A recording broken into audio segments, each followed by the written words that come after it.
Biz Алматы облысы Ұйғыр ауданы Кіші Диқан ауылының жас проект қатысушы жобасына қатысушыларынан боламыз. Менің аты жөнім Аспаров Дилмұрат, мен жоба лидері болам. Менің аты жөнім Аскарова Нахилян, мен осы жобаның қатысушымын. Және осы жобаға келетін болсақ, оның мақсаты осы ауыл тұрғындарын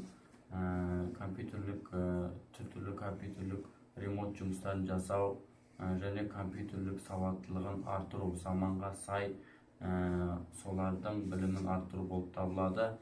Әрбір ауыл тұрғынын, әсіресе оның ішінде инвалидтер мен төмен қамтылған отбасыларды және мектеп оқушылары мен студенттерді қамтитын болады. Соларды компьютерлерді еркін пайдаланатындай дәрежеге жеткізу болып табылады.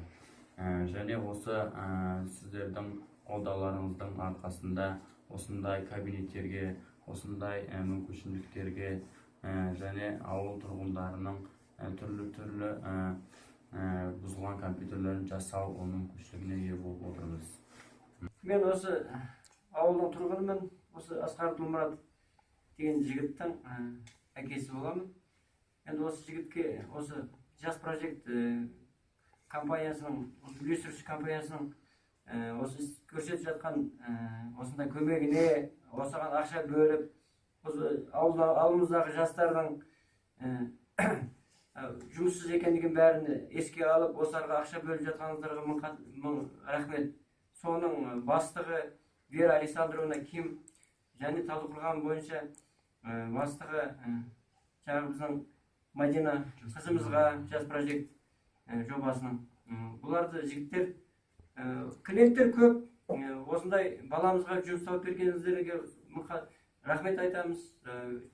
Жаңағы мына ауыл тұрғыны Сидық Арсенова айтқан сияқты, көрші ауылдардан бізге осы баламызға компьютер жасататын, принтеріміз бұзылып қалған, антивирустарды қоятынға көптеген клиенттер кеп өзінің ризашылығын білдіріп осыны кетіп жатыр.